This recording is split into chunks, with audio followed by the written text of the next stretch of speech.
जो लोग बिहारियों को हल्के में ले रहे हैं उनके लिए ये लाइन है, एक बिहारी 100 पे भारी, दूसरा बिहारी का सरकार हमारी और तीसरा बिहारी औकात दिखा देंगे तुम। ইয়াৰ উত্তৰটো মই দি আছো, ভিডিঅ'টোৰ শেষত দি আছো ইয়াৰ উত্তৰটো।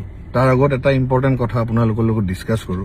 আমাৰ অসমখনত ইণ্ডিজিনিয়াছ কমিউনিটিজ আৰু ইণ্ডিজিনিয়াছ ট্ৰাইবছ বহুত আছে। বড়ো, মিচিং, দেউৰী, কাৰ্বি, ডিমাচা, কোচ ৰাজবংশী, কলিতা, সোণোৱাল কাছাৰী, তিৱা, আমাৰ যিমান আমি ভাষী অসমীয়াখিনি আমি চবেই মিলি আমাৰ যিমান চব লেংগুৱেজ আছে, প্ৰত্যেকটা ট্ৰাইবৰ নিজৰ কালচাৰ, নিজৰ লেংগুৱেজ আছে, আমি চব মিলি হৈছো অসমীয়া আৰু আমিয়ে হৈছো অসম।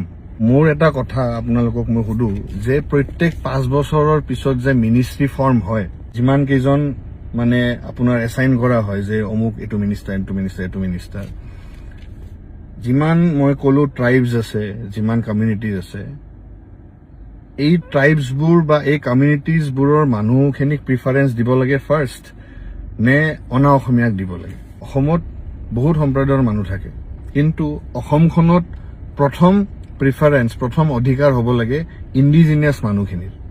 মই এইটো আগৰ পৰা কৈ আছো। যেতিয়া ইলেকশ্যন আছিলে, ইলেকশ্যনৰ আগতো মই কৈছিলো যে পাৰ্টি যিকোনো হওক, কংগ্ৰেছ, বিজেপি, এনি পাৰ্টি, প্ৰথম ৰাইটছ, পলিটিকেল ৰাইটছ বা প্ৰথম প্ৰিফাৰেঞ্চ সদায় ইণ্ডিজিনিয়াছ মানুহ হ'ব লাগে। আপুনি আজি গুজৰাটত যাওক, তাত আপুনি এজন অসমীয়া MLA বা মিনিষ্টাৰ পাব নেকি? ফৰগেট ডেট, আপুনি ৱাৰ্ড মেম্বাৰ এজন পাব নেকি? নাপায়।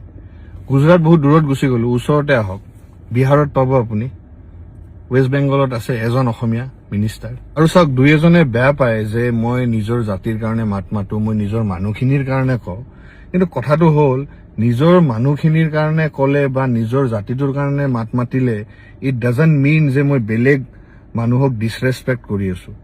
আৰু নিজৰ মাটিত মই নিজৰ মানুহখিনিক ছাপৰ্ট কৰিবই লাগিব না। আৰু মাত নামাতিলে কেনেকে হ'ব? We are losing our land, we are losing our identity. প্ৰত্যেকটা জেগাত আমি মাইনৰিটি হৈ গৈ আছো। চুপ থাকিলে মানে আপোনালোকে খুচ, আপোনালোকৰ লগত হাঁহ মিলালে তেতিয়া ভাল মই, আৰু যদি নিজৰ মানুহৰ কাৰণে মাত মাতো তেতিয়াহ'লে অকলি বিহাৰী এইবিলাক কৰি থাকে, হয়নে? এতিয়া আহি আছো এই মূৰ্খটোৰ ভিডিঅ'ত। অসমত আপোনাৰ শিখ সম্প্ৰদায়ৰ মানুহ থাকে, আপোনাৰ বঙালী আছে, আপোনাৰ নেপালী মানুহ আছে। নেপালী মানুহ অসম বুলি নহয়, গোটেই ইণ্ডিয়াত আছে, গোটেই ৱৰ্ল্ডত আছে।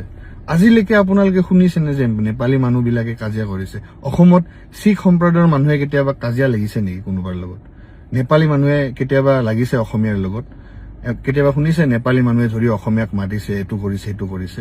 जो लोग बिहारियों को हल्के में ले रहे हैं उनके लिए ये लाइन है, एक बिहारी 100